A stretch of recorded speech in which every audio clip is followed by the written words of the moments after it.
নমস্কাৰ বন্ধু বান্ধৱীসকল, কথা পাতিবলৈ লৈছোঁ IPL 2024-ৰ 52 নম্বৰ মেচখনৰ বিষয়ে। মেচখন আছিল RCB আৰু গুজৰাট টাইটেন্সৰ মাজত। টছত জিকি RCBৰ অধিনায়ক ডু প্লেছিছে প্ৰথমে বলিং কৰাৰ সিদ্ধান্ত লয় আৰু তেখেতৰ এই সিদ্ধান্তক সঠিক বুলি প্ৰমাণিত কৰায় তেওঁলোকৰ ফাষ্ট বলাৰ মহম্মদ সিৰাজে। সিৰাজৰ দ্বাৰা বহু সময় বিৰতিৰ মূৰত খুবেই আক্ৰমণাত্মক বলিং কৰা দেখিবলৈ পোৱা যায়। সিৰাজে শুভমন গিলক 2 ৰানত আৰু ঋদ্ধিমান শাহক 1 ৰানত আউট কৰে।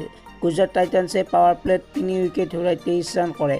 ইয়াৰ পিছত ডেভিড মিলাৰ আৰু শ্বাহৰুখ খানে ইনিংছ চম্ভালে আৰু দুয়োৰে মাজত 61 ৰানৰ পাৰ্টনাৰশ্বিপ হয়। ডেভিড মিলাৰ 30 ৰান কৰি কৰণ শৰ্মাৰ বলত আউট হয়। শ্বাহৰুখ খানক 37 ৰানত বিৰাট কোহলীয়ে ৰান আউট কৰে। ৰাছিদ খান আৰু তেৱতীয়াই কিছু ব্যতিক্ৰম দেখালেও খেলৰ অন্তিম অভাৰত গুজৰাট টাইটান্সে 3 উইকেট হেৰুৱায় আৰু 19.3 অভাৰত 147 ৰানত গুজৰাট টাইটান্স অল আউট হৈ যায়।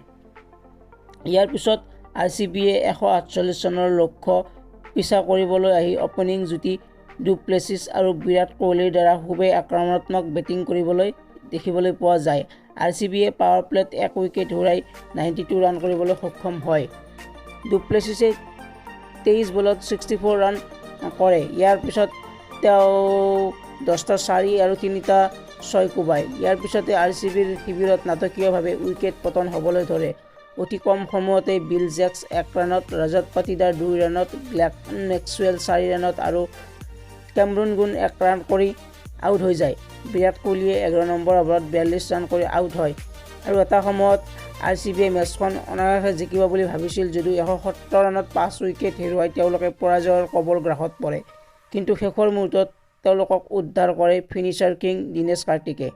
দিনেশ কাৰ্তিকে 12 বলত 21 ৰান কৰে আৰু স্বপ্নীল সিঙে 9 বলত 15 ৰান কৰি দলক জয়ৰ মুখ দেখুৱায়।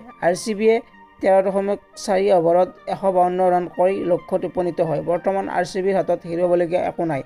RCBয়ে কণ্টিনিউৱাছলি 3খন মেচত জিকি জয়ৰ হেট্ৰিক কৰিছে আৰু বাকী থকা 3খন মেচ যদি তেওঁলোকে জয়ী হয় তেনেহ'লে প্লে-অফত তেওঁলোকৰ স্থান সুৰক্ষিত কৰিবলৈ সক্ষম হ'ব, যিটো RCBৰ দৰে দলৰ বাবে সপোনৰ অগোচৰ, অসম্ভৱ। বন্ধুসকল, ক্ৰিকেটৰ লগত জড়িত এনেকুৱা ধৰণৰ খবৰ পাবলৈ ভিডিঅ'টো এবাৰ লাইক কৰক, চেনেলটো ছাবস্ক্ৰাইব কৰক আৰু লগতে বেল আইকনটো দবাই দিয়ক। ধন্যবাদ।